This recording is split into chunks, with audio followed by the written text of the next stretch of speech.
my dear followers, or welcome if it's the first time that you are watching my YouTube channel, My Paranormal and Mystery TV. Today I'm going to talk to you about Rear Window, the masterpiece movie by Alfred Hitchcock, released in 1954. And it's not so hard to get involved in the plot, because we are in the middle of summer. There is a blistering heat, and maybe many of you who can't go on holiday, you are easily bored, and so why don't we take these binoculars and spy our neighbors? What about? What am I going to do? I'm not a voyeur. But why Jamie Stewart, who plays the role of Jeff in Rear Window, starts to voyeur, to spy all the things his neighbors do? Let's discover it together, because I'm going to reveal you really dark horror secrets of Rear Window, about two real cases that inspired first the novel and then the movie. So, Rear Window is a cult masterpiece released in 1954 by Alfred Hitchcock, master of suspense, based on the book Rear Window by Cornell Hurwitz. And now in 1 minute I'm going to reveal you the horrific dark stories Cornell Hurwitz got inspired to write his book Rear Window, starring Jamie Stewart, who plays the role of Jeff, the photo reporter stuck in the wheelchair because of a broken leg. Grace Kelly, magnificent, really goddess of one of the goddesses of beauty. Really, Grace Kelly, who plays the role of Lisa Fremont. And think about that the real complete name of Grace Kelly was Grace Patricia Kelly. And think about that 2 years later of Rear Window, she got married on April the 18th, 1956, with Prince Ranieri III of Monaco, and she became princess. And she retired from cinema. But first, in 1955, she won the Oscar with the movie The County Girl as Best Leading Actress. Then we have Wendell Corey, who plays the role of Tom Doyle, Thelma Ritter, who plays the role of Stella, and I want to warn you, spoiler alert, because during this documentary I'm going to talk you about the dark secrets behind Rear Window and also who the killer is in the movie Rear Window. So I can tell you right now who the killer is and who is the actor who played the role of that fierce murderer, okay? I just warned you. In the movie, the killer is Lars Torvald, played by Raymond Burr, the mythical laughter Perry Mason, all the saga of Perry Mason. And here we have a young Raymond Burr who played the role of the killer Lars Torvald. Then we have Judith Evelyn, she's Miss Lonely Heart. Then Georgine Darcy, who plays the role of the beautiful dancer Miss Torso, and many others. Think about that there is also a cameo of Hitchcock when Jeff looks at that building where there are many of his neighbors. In the room of the musician, for a few moments, there is Alfred Hitchcock cameo. And Rear Window is one of the greatest masterpieces of cinema, and in 1997 selected for preservation in the National Film Registry of the Library of Congress of the United States. And now, are you ready to know? Rear Window was based on the book of Colonel Ulrich Rear Window, who got inspired by true, real, horrific cases. And I reveal you immediately two horrific stories. One in Sussex, in England, Patrick Mahon, killed in 1924, his pregnant secret lover Emily Kaye, and he dismembered her body.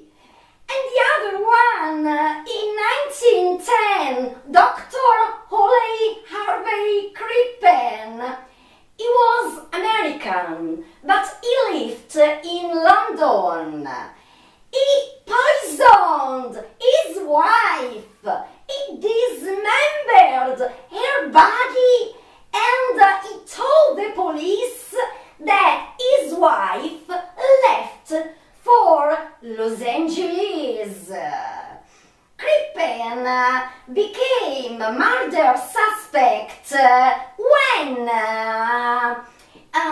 many people saw his secretary, who was his lover, wearing the jewels of his wife. Then a close friend of family called to say that the woman wasn't in Los Angeles at all. So when Scotland Yard got interested in this case, Crippen, with his lover, left England under a false name, and they got arrested in a transatlantic. The police then found pieces of the dismembered body of his wife in the cellar of his house in London. Horrific real facts. And now, are you ready to discover other thrilling curiosities, secrets about Rear Window. Let's go.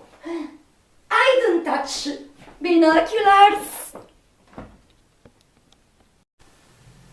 Warning! Some images could disturb the sensitivity of the viewers. I start with these curiosities. But that's why we have brilliant art departments. So art director Joseph McMillan Johnson went to work under the supervision of Hal Pereira, the head of Paramount's art department, to build what was at the time one of the most impressive and expensive sets in Hollywood, which itself is arguably one of the key players in the film.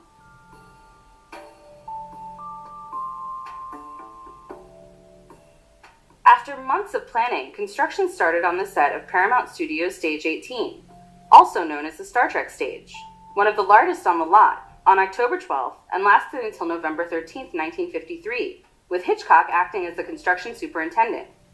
The set was roughly 100 feet wide by 185 feet long and required digging some 30 feet into the foundation of the stage. It's at this point where the lowest level of the courtyard is located, with Jeffrey's apartment somewhere around stage level. Some of the more impressive statistics pulled from a Paramount Advance campaign are that the set consumed 25,000 man-hours to complete, used 175,000 board feet of lumber, used 200 sacks of plaster, 750 gallons of paint, more than 20,000 square feet of imitation cast brick, using a method created specifically for this film, used 12 tons of structural steel, used not only for construction of the set, but also so that actual working fire escapes could be supported. Real steel was used for roof vents, downspouts, chimneys, fire escapes, etc. The set even had a sophisticated drainage system for the rain scene. Several of the apartments were fitted with working plumbing and were fully furnished. We'll talk more about the furnishing and set decoration in a bit. Evidently, Miss Torso actually lived in her apartment throughout the duration of the shoot. A rent-free apartment in New York City? You can't beat that with a stick. At a cost of around $100,000, this was one of the most expensive sets created on a Paramount Studios lot to date. Rundown of the players, most of whom we are introduced to immediately by the opening pan around the courtyard. There's our protagonist, Jeffries, through whom the story of the film is told, played by the iconic James Stewart, his home care nurse Stella, played by Thelma Ritter, and his not sure where she stands or where things are going girlfriend, Lisa, played by the enchanting Grace Kelly. Directly across the courtyard is Miss Torso, the amateur dancer who seems to have her pick of suitors. Below her is Miss Hearing Aid, an artist and resident busybody. In the next building we have Miss Lonely Hearts, located appropriately on the ground level. Above her, the Thorwalds, an older married couple consisting of a frustrated husband and his nagging, bedridden wife. One level up are the fire escape couple and their dog. It may seem weird that they sleep outside, but if you've ever had to endure a New York City summer, you know how brutal that urban heat island effect can be. Now imagine it with no air conditioning. To the left and right of Jeffrey's view are the songwriter where, of course, Hitchcock makes his token cameo, and the newlyweds. And of course they slipped in plenty of characters with whom we don't get intimately involved, to further the notion that this is a real, working pocket of a neighborhood. They are each their own little stories, as Hitchcock liked to refer to them. And it's completely realistic. Sure, people see a tailored apartment, down to the color, so that each vignette can be quickly identified by the viewer who hasn't had as much time with them as Jeffries. And we can even perhaps start to equate each little story with Jeffries' feelings on relationships and the possible eventualities that he sees for himself. In case you missed the obvious piano, the songwriter's apartment is decked out in cool blue and gray tones. He's Jeffrey's potential eventuality of just enjoying his life and doing what he loves. Miss Lonely Heart's apartment walls are pink, a romantic color, but with quite a bit of green furniture and decor, and clothing, the color of envy. Can you guess which fear she represents for Jeffries? Miss Torso's apartment has whites, grays, and yellows, very acutely toned, but also very neutral. We later learn that her lover has gone off to war, so other than dancing and socializing, she's in a bit of a holding pattern. She's Jeffrey's indifference to his current situation. Thorwald's apartment is made up of softer beiges and a blue-green bedroom. There is a literal visual divide between the rooms of the apartments and, more importantly, the characters. This is the fear of a typical life with a nagging wife that Jeffries seems to fear the most. Jeffrey's apartment has a very beige tan brown color. Story. Very blah. Sort of like his life while he's confined to his wheelchair. Then of course there are the newlyweds, which are an obvious representation to the excitement of a new beginning and a happy relationship. And the fire escape couple, who just seem to have a neutral companionship. The imagery that's created by Hitchcock and team with the set, decor, costumes, and color are so well designed and well articulated that no additional explanation is needed of who these people even are, even if only on the surface. He does the same with our protagonist. Jeff is the embodiment of the 1950s couch potato. Not that we blame him. He's a man of the world, a globe-trotting, thrill-seeking man. And he's incapacitated at home, the woman's domain. Feeling trapped, and maybe even a little emasculated, not just from location, but also because he has to be taken care of. So what does he do? He tunes in through the window of his apartment, to his viewing screen. Fun little trivia. Allegedly, Jeffrey's window is the aspect ratio of the widescreen format. Every apartment, or little story, is its own program, its own little show.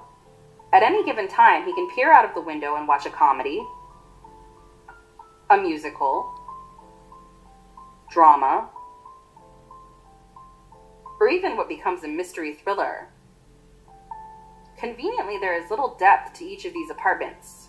They are generally shallow and perpendicular to the viewer, so that each action that occurs can be seen. And what does he do when he gets bored?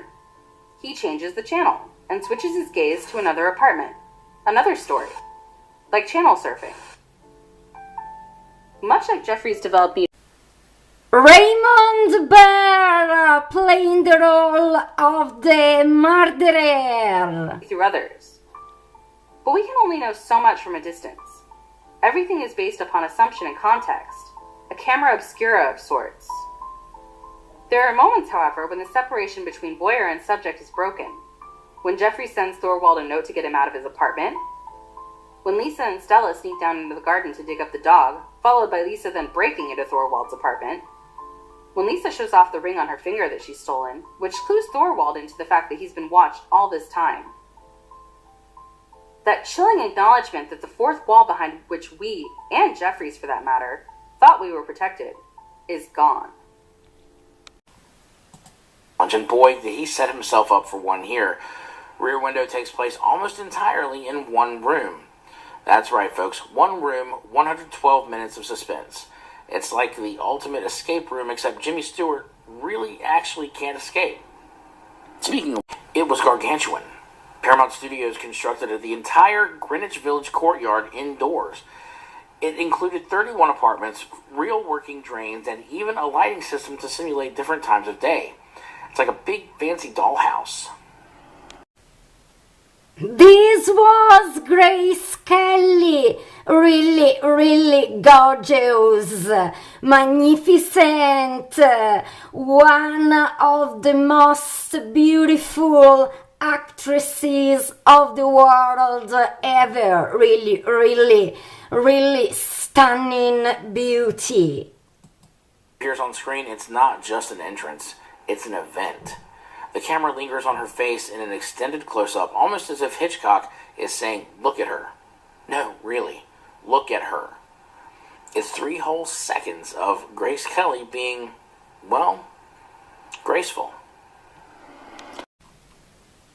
This is Hitchcock's cameo. About the man himself making a cameo. In Rear Window, he appears winding a clock in the songwriter's apartment. I guess you could say he was just killing time. Boom. And what about voyeurism? About looking. It's about our obsession with looking. Hitchcock turns us all into voyeurs, making us complicit in Jimmy Stewart's peeping Tom antics. It's like Instagram. A young Raymond Burr. Do you remember Perry Mason? Thorwald, our suspected killer. But here's the kicker. For most of the film, we only see glimpses of him. Hitchcock keeps him at a distance, building suspense through obscurity. It's like playing Where's Waldo, but Waldo might be a murderer. Found in countless films and TV shows, from Brian De Palma's Body Doubler to the 2007 film Disturbia, its influence is everywhere. It's the grandfather of all nosy neighbor narratives. Next time you binge watch crime series, tip your hat to Hitchcock. It's a perfectly contained story taking place all in one location and demonstrating what constitutes, as he calls, pure cinema. Look at the opening shot of Rear Window. This is visual storytelling. Not a single word has been spoken. It tells us everything we need to know about where we are, who our hero is, why he is in this particular situation.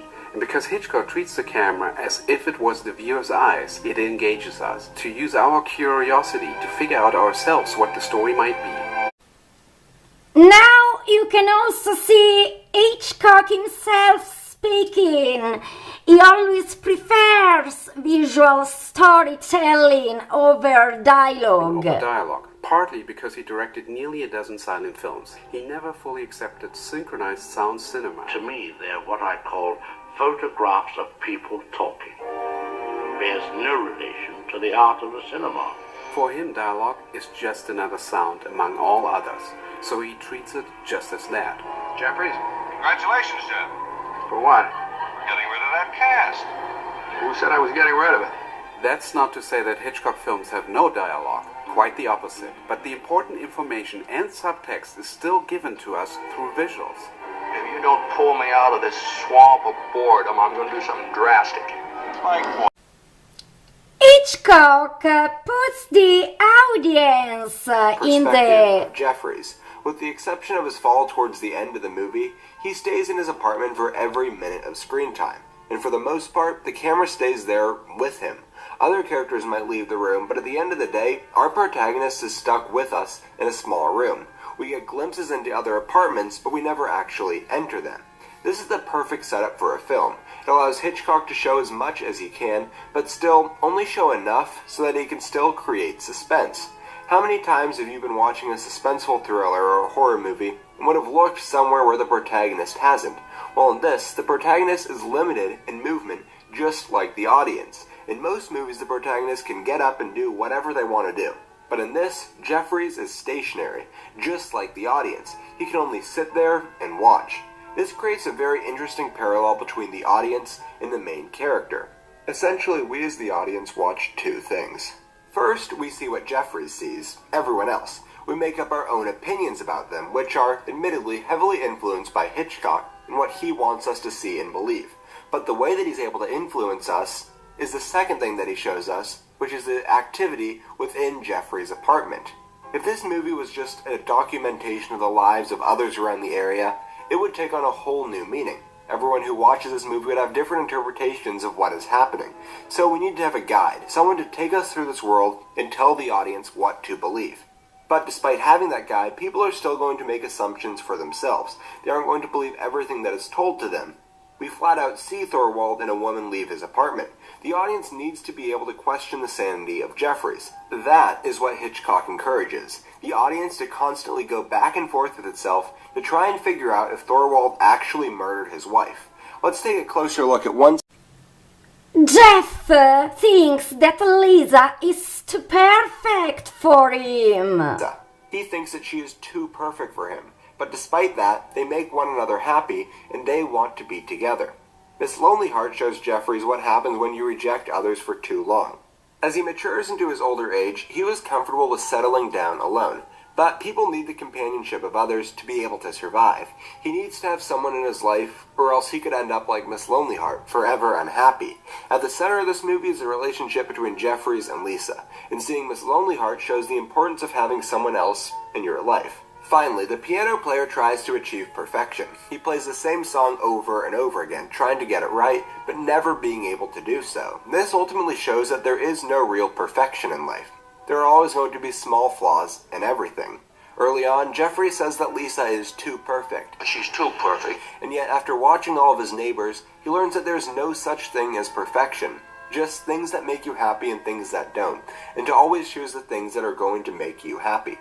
One last thought. In the film, when Lisa and Jeffries are discussing the morality between looking at others through their rear window, he states that as long as his windows are open for people to peer into his life, it's okay to peer into theirs. This argument is very interesting when it's applied to the audience, because we are able to peer into the lives of the different characters, see what they see and hear what they say, but this is a one-way street.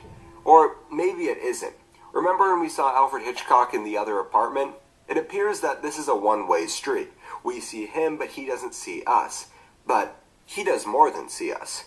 He tells us what to see, what to think, and how to feel about the different characters in this film. The whole time while we're... Rear Window is a pure masterpiece. 70 years after its release, it continues to be one of the most thrilling films ever made. And it did that by having the camera in exactly one position. Mostly, that is. Where? Let me show you. Rear Window is set in one single location, Jeff's apartment in Manhattan, where he is stuck with a broken leg. Being an enterprising photographer, he can't help but spy on his neighbors from his window. The rear window. Here's a map of the place. But soon, something else distracts him. Hitchcock's team built this enormous set on a soundstage.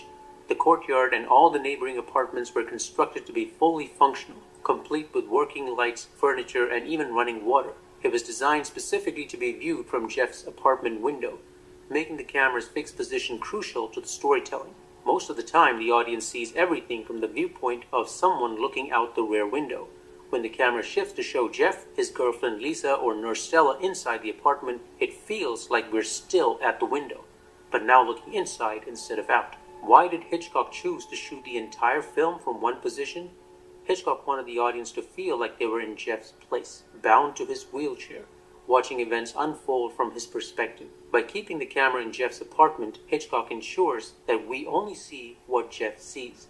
Even when Lisa breaks into Thornwall's apartment, we don't cut to her point of view. It's always Jeff's. It's a way to make us feel as helpless as he is. Too obvious. He usually only moved the camera when the actor moved. For example, when Lisa and Jeff argue, and she angrily gets up and walks across the room, the camera follows her closely to keep the mood intense. Hitchcock kept the shot going until she calms down. He was great at keeping the tension even when we might not notice it right away. And he had this delightful way to introduce surprises with camera movement. You can see it in the very first shot, which is a long camera move and tells us the whole backstory. The camera pans follow a classic A to B pattern, where Jeff's attention moves from one thing to the next. Two moments are particularly instructive. One when his attention shifts from Miss Torso to Thornwald, and then again from Miss Lonely Hearts to him later. When the A to B camera move ends, it usually ends with a surprise. If you watch the film again, you'll notice the pace is relentless. Hitchcock's decision to limit the camera's perspective also builds suspense in unique ways. We can only see what Jeff sees, so we're constantly wondering what's happening just out of view. Then he pulls out a super telephoto lens. The camera he's using is an Exacta, and the lens is a 400mm f5.6 from a brand called Kilfit. But even with this, all we get is a medium close-up at best. It's like Hitchcock intentionally set a limit on the focal length to frustrate Jeff and us. We want to see further, but it's all we're going to get. The closest we get is in the wedding ring shot, when finally Thornwall looks directly at Jeff and figures out who's been watching all along. His field of view is not consistent logically, but it works because Hitchcock had the restraint to use it only when it mattered most. There is a widespread belief that Hitchcock only used a 50mm lens on Rear Window, but that's not true. According to cinematographer Robert Burks, he used a 50mm T2.5 Bausch & Lomb Baltar lens to represent what Jeff sees with the naked eye. However, he also used a 75mm lens on plenty of shots, and even a 152mm lens for the binocular and telephoto shots. Initially, they planned to use a super telephoto lens, but it wasn't sharp enough in 1954, so they used a crane to boom out to reach the window for those shots. To get the decision Hitchcock made intensifies as the film progresses. The restricted vantage point forces us to feel trapped along with Jeff when danger finally reaches his doorstep. Just like The View, he can't escape. We know this because just prior, when Lisa was in trouble, all Jeff could do was watch helplessly. What chance does he have? The screenplay is incredibly sharp, and the dialogue has some great back and forth. At a certain point, Stella asks Jeff to look at his own life with a detached eye, the way he does others. Obviously, she's talking about Lisa. He thinks she's just an upper-class girl who can't survive the streets. Lisa turns out to be a daredevil. Ultimately, when the world Jeff is spying on reaches his own home, it's almost as if he is finally looking inward at his own life. But the question is, do we see the murder in the movie? There is a particular that many of you can have missed. Watch this. Music is being played in the background. The music sounds like an ordinary, everyday tune you would hear. However, it feels out of place and ominous due to it being played in the silence of night. Point of view shots in this entire scene are incredibly important, as we show in a little humorous scene with the neighbours who are sleeping on the balcony. This attempts to convey a false sense of normal, making the events of the murder seem much more unbelievable and unexpected. After this, we get a shot of Forward leaving his apartment.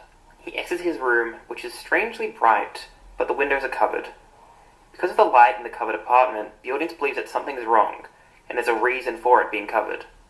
The audience is expected to further suspect something's wrong, as all the other shown windows are visible and able to be seen through.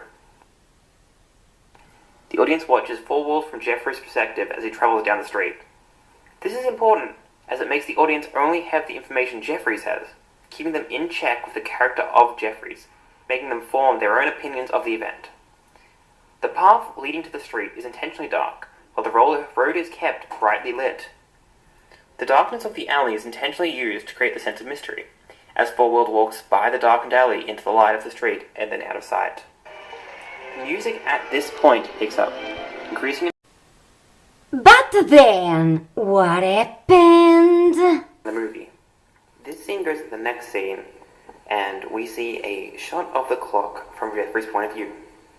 This is actually an ellipsis in the plot, a gap in time, and it's done rather well, as we see the change in time on the clock's hands through the fade out and then back into the fade in.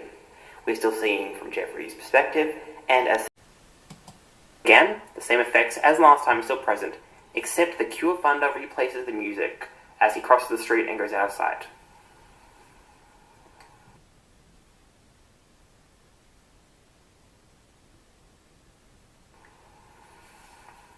On the next scene, Jeffrey wakes up, the bright light from before gone, to show that his neighbour no longer has his lights on, but it's still nighttime. We are shown a shot of Forward's apartment from right to left, as we see all his lights are still on and his windows covered, presenting the same sense of mystery by covering the windows while there is light behind them. Another small event occurs with the neighbours, this time with Miss Torso. There is little light surrounding the apartment, showing that Jeffries is purely focused on Miss Torso. That focus is quickly interrupted, as Forward returns to his apartment. We get another shot of the apartment, panning from left to right, showing how each window is covered. However, the last window has much dimmer light, creating intrigue to the audience as they wonder why the room is much dimmer. Lastly, we are shown a scene where we are looking out at the apartment's far shot. There is decent lighting all around the apartment, showing to the audience that a great deal of time has passed. Forward is shown leaving the apartment with a mysterious woman, while we see Jeffrey sleeping, missing this crucial information. This opposes the idea set in the previous scene, where we saw mainly through Jeffrey's perspective. This information is presented to further the idea of it being a murder mystery, as we see a woman leaving who could possibly be Mrs. Forward. And now, do you want to know the whole plot of Rear Window, the main twists, and how it really ends up? Okay, I start. It's considered a masterpiece and is considered as one of the greatest films ever made. I'm talking about Rear Window, a 1954 film starring James Stewart and Grace Kelly, a film based on a short story written by Cornwell Woolrich. The film presents the story of this photographer who sits home due to a broken leg and is watching on the window his neighbors' activities and personal lives, because he has nothing else to do. The only problem is that one of those neighbors commits a murder, so Jeff, the man who has the broken leg, starts to get intrigued by the mystery and wants to find out the truth. Rear Window is regarded as one of those movies that presents themes regarding voyeurism in the way it is made. In a certain way, I can understand this idea and the concept of it, We but don't I feel voyeurs in the Of course, movie. I know about this concept and see why Jeff is so focused on the story of the murder. Lisa! A girl from high society who loves Jeff, but Jeff kind of feels that they do not have a future, so he tries to throw the entire thing on his job and his way of life, that he thinks he is not adequate for her. Lisa tries to get close to Jeff to make him understand, and in a way, she's Later! in the film the reasons why Jeff is acting in the way he acts with Lisa. And the way the other characters are reacting with Jeff regarding everything that is happening is quite interesting, to be honest. Stella, the nurse that takes care of Jeff, she's in a way Jeff's babysitter, but she is also a mother-like figure that supports him and gives him all those ideas, and she is totally up with Jeff's crazy investigation. Jeff's friend, Detective Tom Doyle, is the type of friend who helps when he can with whatever silly idea, but also he's the type of man who needs to have facts in order to believe. Putting the viewer in Jeff's perspective, we see through Jeff's eyes the evolution of the context. You see Lars having issues with his wife, you see him trying to smooth things up, but then, just like Jeff, we hear a scream for help. Lars suggesting his actions. He leaves at 3 a.m. in the morning, in the rain, with a suitcase twice in the same night. He is tying a huge chest with a rope. He is cleaning the bathroom walls, all those types of actions that might be suspected and normal at the same time. Now, we as viewer, we see those actions just like Jeff, and we come to the same conclusion as Jeff, that something is off. The other characters are joined in this mystery in a very simple and logical way. They don't believe what Jeff is saying, not until when they see with their own eyes, or if Jeff is arguing logical situations that might present a murder. All build up. You see Lars doing all those weird actions, but as Tom Doyle said, there are normal actions that you can do it on a daily basis. Jeff is using An old photograph to prove something was dug under those flowers by the measurements of how two flowers are compared with the others and compared to how they were 2 weeks ago. This by Jeff is the moment when she starts to get involved into the mystery and takes the risk to unveil the clues to catch the murderer. In those moments you clearly see how Jeff is proud of her actions, and later you see how scared he is for her to not get hurt because she is caught in the act by the one who is suspected. Hitchcock knows how to make the evolution of a character to make you see him changed and feel something new, something you as a viewer can realize.